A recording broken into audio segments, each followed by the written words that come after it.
prodi D3 Perhotelan untuk memberikan materi mata kuliah pengembangan manajemen.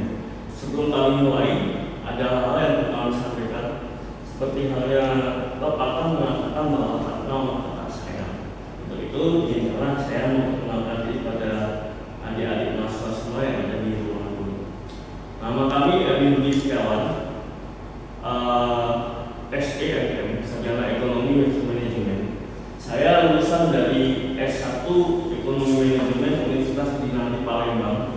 Kalau ada adik-adik di sini yang dari Sumatera Selatan atau Palembang, pasti tahu Universitas Dinasti Palembang. Kemudian kami lulus kuliah pada tahun 2025. Kemudian kami melanjutkan ke jenjang S2 juga di Universitas Palembang, Universitas Dinasti Palembang di Magister Manajemen, lulus pada tahun 2008 lulus tahun 2008. Kami menjadi dosen di Politeknik Agri Jakarta sejak tahun 2016. Jadi sampai dengan hari ini kami sudah mengajar di Politeknik Agri selama kurang lebih 10 tahun. Sebelum kita mulai mata kuliah kita, mata manajemen, ada baiknya kita memperhatikan rencana pembelajaran semester atau yang dinamakan dengan LPS. LPS adalah merupakan rencana apa yang akan diberikan oleh seorang dosen kepada mahasiswa mengenai metode apa saja yang akan diberikan kepada mahasiswa di semester 1 pada mata kuliah pengatur manajemen. Oke, mata kuliahnya adalah pengatur manajemen. Kemudian untuk prodi D3 Perhotelan Politeknik Agri Jakarta. Ini LPS. Jumlah SKS-nya ada dua SKS. Koordinator tim pembinaan mata kuliah adalah saya sendiri. Kemudian untuk ilmunya adalah ekonomi. Kemudian timnya adalah saya sendiri. Mampu menerapkan fungsi kepemimpinan dalam organisasi karena manajemen berkaitan erat dengan kepemimpinan. Kemudian pencapaian mata kuliah atau disebut dengan CPMK, pencapaian mata kuliah. Yang pertama M1 adalah pemahaman tentang konsep dasar manajemen. Nah, kita pelajari di situ. Kemudian yang kedua pemahaman tentang fungsi-fungsi apa saja yang ada di manajemen. Kemudian yang ketiga adalah pemahaman mengenai fungsi perencanaan dan organisasi, ada apa aja di organisasi. Kemudian yang kelima M5 adalah pengaturan fungsi kepemimpinan dalam manajemen. Kemudian yang keenam pencapaian fungsi controlling atau pengawasan manajemen. Yang ketujuh pemahaman fungsi motivasi manajemen. Kemudian ada 7 yang kita bagi di situ. Yang pertama si CPMK-nya adalah Anda sekalian harus mampu dan mengerti akan konsep organisasi dan manajemen. Yang kedua mampu memahami konsep ilmu manajemen, karena yang kita tahu ilmu manajemen adalah sebuah ilmu yang kita laksanakan sehari-hari tanpa kita sadari. Kemudian bagaimana mampu memahami perencanaan dalam manajemen, karena manajemen kita mempelajari bagaimana kita mencapai tujuan, dan tujuan itu harus direncanakan apa yang dilakukan untuk mencapai goal atau tujuan itu. Kemudian mampu memahami konsep organisasi dan fungsi organisasi itu apa. Kemudian mampu memahami teori pengambilan keputusan dalam organisasi. Kemudian di organisasi juga kita akan mempelajari konsep perilaku organisasi. Kemudian memahami konsep koordinasi dalam manajemen. Kemudian mampu memahami komunikasi dalam manajemen, mampu menjelaskan konsep kepemimpinan dalam manajemen, mampu memahami pengambilan keputusan seperti apa kepemimpinan, mampu memahami wewenang dan delegasi. Kemudian mampu memahami kontrol dan pengawasan dalam manajemen, mampu memahami pemotivasian, karena sebagai insan manusia perlu diberikan motivasi. Ada kalanya kita down dan lain sebagainya, kita perlu motivasi dari orang lain. Mampu memahami konsep konflik dalam organisasi. Pasti dalam suatu organisasi yang berisi dengan sumber daya manusia yang berbeda-beda, pasti akan terjadi sebuah konflik kepentingan di situ. Konflik bisa berasal dari mana saja. Bisa dari kebijakan, bisa dari operasional juga. Kemudian deskripsi mata kuliah. Mata kuliah pengembangan manajemen adalah mata kuliah yang membahas konsep, prinsip, dan fungsi-fungsi dasar dari manajemen yang meliputi perencanaan, pengorganisasian, pengarahan, pengendalian, dan dalam pencapaian tujuan organisasi. Kemudian mata kuliah ini juga diharapkan mahasiswa, melalui mata kuliah ini diharapkan mahasiswa mampu memahami peran manajer dan penerapan dan bagaimana menerapkan fungsi manajemen dalam kehidupan berorganisasi. Bahan kajian perkuliahan. Perkuliahan ini akan dilaksanakan selama 16 kali pertemuan dan dibagi menjadi 2 tugas, yaitu ada UTS, ada tugas tengah semester atau ujian tengah semester, dan UAS, ujian akhir semester. Adapun bahan kajian yang akan dibahas pada pertemuan pertama hingga pertemuan terakhir pada saat UAS adalah yang pertama adalah manajemen dan manajemen. Itu akan mempelajari pengertian tentang manajemen, pengertian proses manajemen, pengertian manajemen, tingkat respon manajemen, serta fungsi-fungsi keterampilan manajer, tantangan dan imbalan bagi manajer. Yang pertama. Yang kedua, perencanaan manajemen. Pengertian perencanaan adalah proses tahap perencanaan, macam-macam perencanaan, beberapa manfaat dan kelemahan perencanaan. Yang ketiga, fungsi pengorganisasian. Pengertian perilaku organisasi, kemudian level peningkatan perilaku organisasi, efektivitas organisasi, kemudian pengisian jabatan, seperti pengertian pengisian jabatan itu apa, pokok masalah yang dipelajari dalam pengisian jabatan, pengadaan, penarikan seleksi, dan penempatan dan pemberhentian dalam suatu jabatan dalam suatu organisasi. Kemudian koordinasi, pengertian koordinasi, kemudian syarat dan dari koordinasi ciri-cirinya apa saja, penerapan komunikasi dan koordinasi, pendekatan koordinasi yang efektif, pentingnya koordinasi dalam organisasi dan tujuan dari organisasi itu sendiri apa. Kemudian yang ketujuh, komunikasi manajemen. Dalam manajemen, dalam organisasi perlu adanya komunikasi, dan itu topik masalah yang akan kita bahas dalam materi komunikasi. Kemudian pemimpin dan manajemen atau kepemimpinan dalam manajemen. Kita akan coba membedakan antara pimpinan dan manajer. Kita akan coba bahas mengenai bos, pimpinan dan manajer, itu pasti ada bedanya. Kemudian bagaimana seorang pemimpin mengambil keputusan, nomor 9 itu, coba diperhatikan. Kemudian wewenang dan delegasi, bagaimana seorang pimpinan atau seorang manajer mendelegasikan atau memberikan wewenang kepada turunan di bawahnya, jabatan-jabatan di bawahnya. Kemudian controlling, sebuah program, sebuah rencana tujuan itu perlu dikontrol supaya tidak keluar dari hal yang sudah ditentukan. Strateginya perlu dikontrol supaya tidak terjadi ketidakefektifan dan keefisiensian. Kemudian kita juga belajar teori motivasi. Di situ di dalamnya akan mempelajari pengertian motivasi, teori-teori motivasi dari para ahli, bentuk-bentuk motivasi, jenis motivasi, dan variabel apa saja yang ada di motivasi. Yang terakhir ada konflik. Nah, tadi disebutkan ada konflik dalam organisasi. Kita akan coba melihat konflik organisasi apa saja organisasi.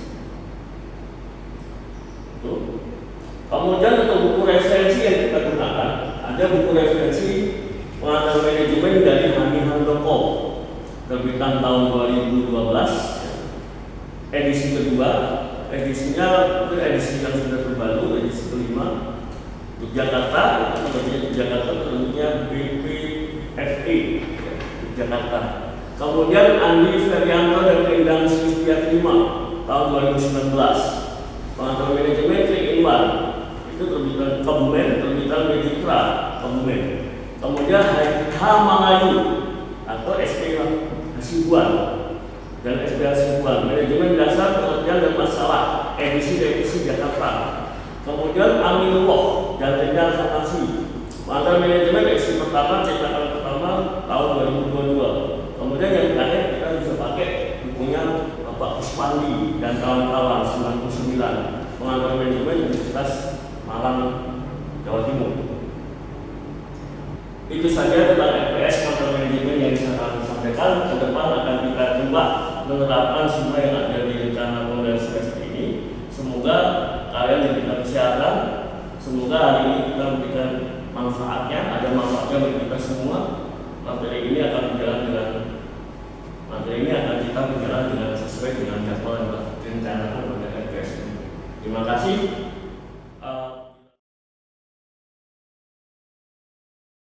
Yang hari ini, pagi hari ini kita akan mencoba untuk memperkenalkan pada mahasiswa semua apa itu manajemen dalam mata kuliah manajemen. Seperti yang kita sampaikan pada LPS kita dulu, bahwa mata kuliah manajemen adalah mempelajari konsep fungsi daripada manajemen. Apakah di kelas ini sudah tahu apa itu manajemen? Ada yang tahu mungkin?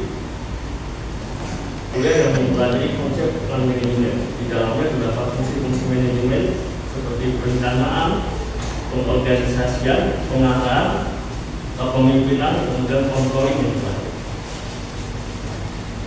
Kita mulai ke sesi. Pengertian dari manajemen itu sendiri adalah manajemen berasal dari kata to manage yang berarti mengatur atau mengelola. Sebetulnya manajemen itu telah kita lakukan pada kehidupan kita sehari-hari. Kalau kalian dari mulai bangun tidur hingga tidur lagi, itu ada manajemen. Karena manajemen adalah mengelola. Bagaimana kita akan bangun pagi? Besok kita akan bangun pagi untuk kuliah jam 8. Untuk mengelola malam harinya kita harus apa? Apakah kita harus tidurnya lebih cepat, atau tidak boleh bergadang dan lain sebagainya? Itu manajemen. Kemudian manajemen adalah suatu proses penyelenggaraan berbagai kegiatan dalam rangka mencapai tujuan. Tujuanmu hari ini ngapain? Tujuan hari ini kuliah kita sampai kuliah hari ini adalah 3 kali materi kuliah dari jam 8 sampai dengan jam 14.30. Apa yang harus kita lakukan untuk mencapai tujuan 3 materi itu, 3 mata kuliah itu? Apa persiapannya?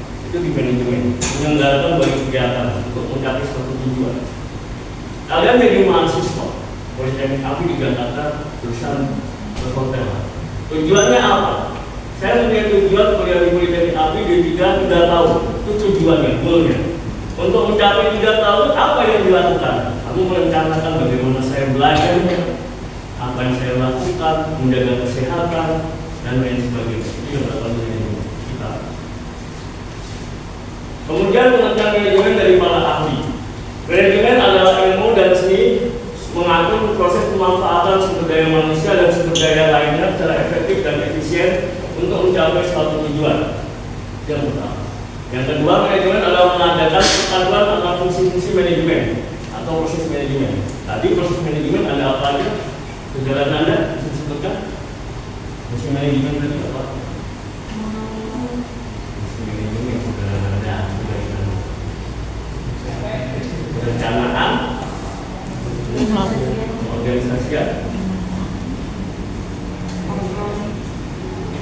kontrol terakhir, kepemimpinan.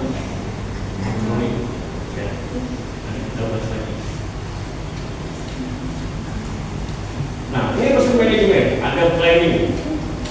Planning adalah perencanaan. Perencanaan itu apa?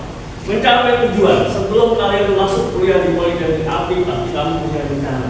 Oh, saya ingin kerja di hotel, nanti saya harus masuk jurusan perhotelan. Oh, saya ingin jadi seorang membuka lapangan kerja berupa membuka layanan perpajakan menjadi konsultan pajak. Tapi saya harus masuk ke API, perpajakan misalnya. Itu merupakan tujuan. Direncanakan di namanya planning, rencana. Untuk mencapai itu adalah proses. Melalui proses adalah namanya perencanaan manajemen. Kemudian di dalam suatu organisasi, ada yang sini berorganisasi, ada yang ikut band mungkin, ada ya. Organisasi pasti ada strukturnya. Makanya di bawah perusahaan atau organisasi pasti ada strukturnya. Tidak mungkin seorang pimpinan tanpa organisasi atau struktur di bawahnya menjalankan organisasi dan mencapai tujuan. Tapi membutuhkan orang lain.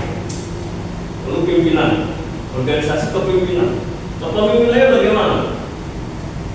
Nanti di pertemuan selanjutnya akan kita bahas satu persatu. Planning, organizing, sampai ke kontrol.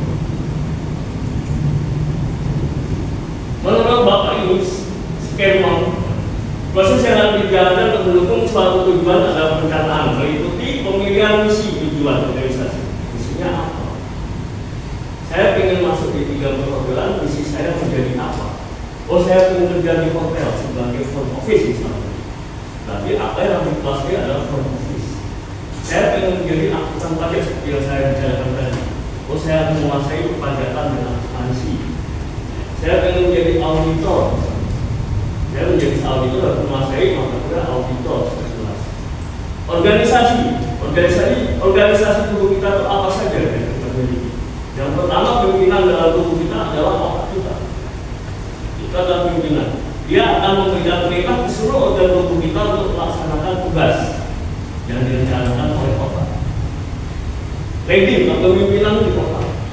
Controlling, siapa yang ngontrol kalian? Kita terkena penyakit, itu kontrol. Oh, saatnya kita sakit, saatnya kita sehat, saatnya kita lapar, saatnya kita ngantuk, itu kontrol pada tubuh kita. Ada saatnya tubuh kita itu sakit, ngantuk, kecewa, itu dikontrol di sini. Sekarang ini, pernah dengar manajer? Siapa itu manajer? Orang yang menjalankan,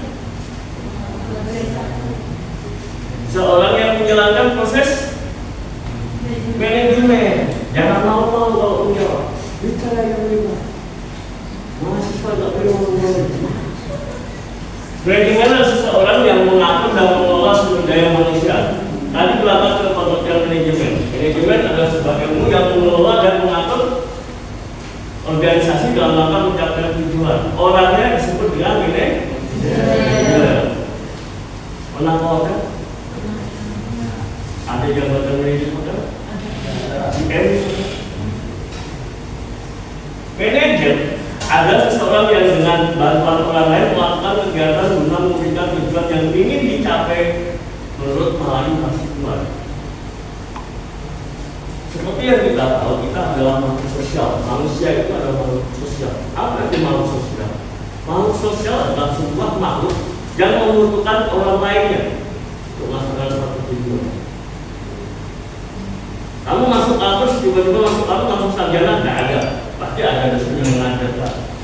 Ada di kampus kita ini pasti ada bagian-bagian yang tidak mungkin jabatan cuma direktur saja. Ada bagian keuangan, ada bagian administrasi, ada bagian perpustakaan, ada jurusan yang kemudian seperti itu. Manajer adalah seorang yang bertugas mengambil keputusan guna menentukan tujuan yang ingin dicapai. Tugas manajer untuk mengkoordinasikan dan mengawasi pekerjaan yang dilakukan orang lain untuk mencapai tujuan. Koordinasi adalah menjalin hubungan dengan pihak lain. Ketika kamu pengen menjadi seorang manajer, kamu harus bisa berkomunikasi. Bahasanya bahasa manusia. Kalau kamu berbicara dengan orang asing, menggunakan bahasa dia. Cara berkomunikasi yang baik pasti berbeda-beda tingkatan umur. Kamu berbicara dengan orang sebaya bicaranya seperti ini. Dengan orang yang lebih tua pasti berbeda. Apalagi dengan pihak luar yang belum pernah ketemu. Seorang manajer harus punya dasar komunikasi yang baik. Nah, di manajer ada yang namanya tingkatan. Ada top, middle, sama fifth rank atau lower. Kenapa middle ada di antara keduanya? Ada di administratif, ada di operasi. Karena dia yang menerjemahkan kebijakan dari pimpinan top kepada anggota di bawahnya. Misalnya kalau di sini contohnya seorang direktur membuat kebijakan untuk fiktif. Besok kita buat kegiatan fiktif bulan September. Apa yang dilakukan middle? Middle di sini ada sebuah kebijakan atau kepanitiaannya. Oh, biayanya harus sekian, kita jalan kemana, jalannya kemana saja yang mikirkan ini. Naik apa, kendaraan apa yang digunakan, kalian tinggal melaksanakan. Dengan bayar melaksanakan. Dua fungsi manajemen tadi administratif bersifat urusan dengan penetapan tujuan, strategi. Kemudian operatif menyangkut pada kegiatan memotivasi supervisi. Ayo bekerja, ayo belajar. Itu tugasnya di jurusan. Pasti belum banyak di jurusan untuk di sini di kampus. Tidak pernah direktur anak kamu, ayo kuliah yang baik, sekali-sekali aja kalau lebih banyak di jurusan. Kemudian ada yang namanya manajemen umum manajer umum dan manajer fungsional. Apa itu? Gambarnya seperti ini. Ini manajer umum, ini fungsional. Ada yang namanya koordinasi. Pernah koordinasi? Koordinasi misalnya saya dosen, koordinasi ketua kelas tolong hari ini saya nggak masuk karena saya ada kegiatan di luar. Tolong koordinasikan ke anggota kelas. Oh hari ini saya nggak. Itu namanya koordinasi. Apa bedanya koordinasi sama koordinasi? Sama informasi? Koordinasi dari dua arah, informasi dari siapa? Informasi apa? Jadi apa tanggapannya? Misalnya saya nggak bisa masuk hari Senin, kita ganti hari yang lain. Hari apa kira-kira? Itu koordinasi. Keterampilan manajemen punya skill, skillnya bagus, bukan skill ya, skill. Teknik, punya keterampilan teknik. Pekerjaan yang bersifat teknis tidak bisa dilakukan oleh orang yang tidak memiliki latar belakang pendidikan tertentu. Misalnya jadi seorang driver, tidak mungkin orang yang tidak bisa nyetir jadi seorang driver. Keterampilan itu teknik. Keterampilan kemanusiaan, bekerja sama dengan orang lain. Bisa nggak kamu jadi bekerja sama orang lain? Berarti kamu bisa jadi seorang manajer. Manajer itu dirimu sendiri. Kalau kamu ada di sini ketua kelas, kamu memanajeri atau memanajemen kelasmu. Jangan sampai teman-teman kita nggak tahu informasi tentang perkuliahan. Bisa konsep. Ada yang namanya manajer, ada yang namanya pimpinan. Ada. Itu materi dari saya mungkin dilanjutkan dengan tanya jawab. Ada yang ingin diajar saudara Maria ada apa ya? Bapak yang bertanya apakah perbedaan itu? Jadi dulu aku bertanya. Ya. Terkait bukannya apa perbedaan pimpinan dan manajer? Tadi sudah saya sebutkan. Tadi saya bilang kepada kalian ada manajer, ada pimpinan, ada leader, ada bos. Apa itu? Ada bos kan di perusahaan? Ada leader nggak di perusahaan? Ada manajer nggak di perusahaan? Ada. Fungsinya mengambil keputusan. Yang membedakan adalah karakteristiknya, lebih ke perorangannya. Kalau saya menempatkan diri saya sebagai dosen jadi bos kalian kalau nggak masuk langsung saya kasih A, langsung saya kasih B. Kalau manajer akan mencari tahu kenapa kamu nggak masuk. Izin, sakit apa? Ada sesuatu apa? Ada kegiatan apa kenapa kamu tidak? Memberikan solusi, memfaris orang manajer. Itu segala macam. Ada pertanyaan lagi? Silakan.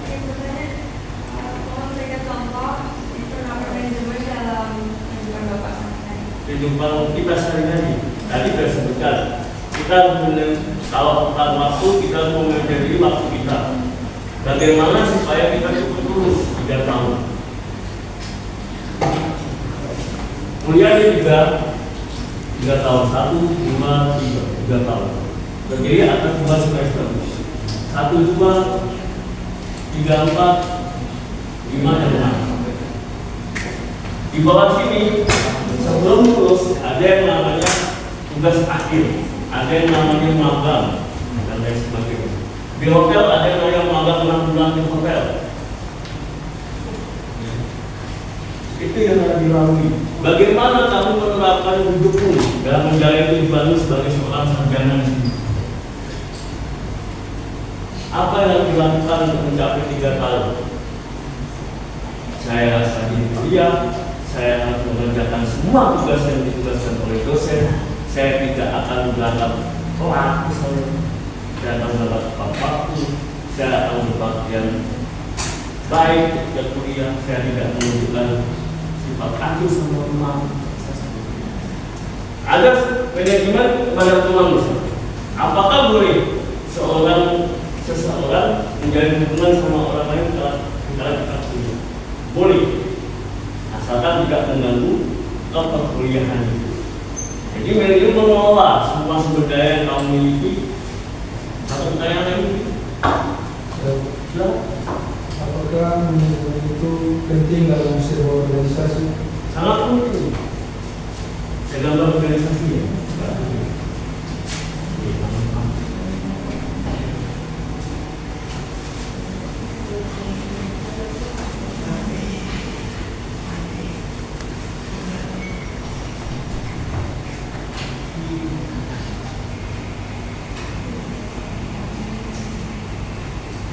Ada ketua.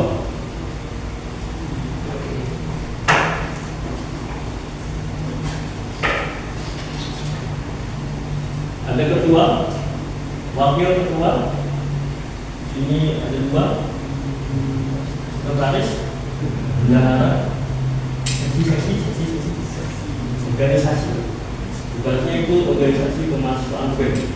Saya ketuanya ada wakil, ada sekretaris, bendahara, bidang. Dikelola nggak ini sumber daya ini masing-masing sektor bisa memberikan kontribusi apa kepada kegiatan ini? Ayo dong buat program, misalnya program apa? Yang nanya siapa? Ya ketuanya dan wakil membantu masing-masing sektor buat program. Mana yang bisa dijalankan, mana yang tidak? Dicari apa? Langkah-langkah. Kenapa ini tidak bisa dilaksanakan? Kenapa ini bisa? Masalahnya di mana? Itu mengelola sebuah organisasi dengan benar. Tetapi di organisasi kemahasiswaan tidak ada yang namanya bos, tapi yang ada namanya ketua atau manajemen. Nanti di materi kepemimpinan kita akan belajar gaya kepemimpinan. Seperti yang kita tahu, gaya kepemimpinan Indonesia seperti presiden dahulu, ada yang otoriter, ada yang demokratis, ada yang otokratis, dan lain sebagainya. Nanti di pertemuan selanjutnya akan kita bahas masalah kepemimpinan. Waktunya masih ada? Karena waktunya sudah habis, sudah cukup. Materi kita hari ini manajemen, semoga ada manfaat bagi kita semua untuk pembelajaran ke depan. Bagaimana kita memanage hidup kita menuju tujuan yang akan kita capai. Kalau ada pertanyaan lain-lain yang belum terjawab atau belum sempat ditanyakan, bisa menanyakan kepada saya di depan. Untuk materi nanti akan kami kirimkan via RMS ya, di Classroom. Nanti silakan kalian download. Kemudian nanti mungkin di pertemuan ketiga kita akan adakan quiz yang pertama. Demikian yang saya sampaikan. Semoga hari ini kalian berbahagia, jaga kesehatan kalian. Saya tutup. Assalamualaikum warahmatullahi wabarakatuh.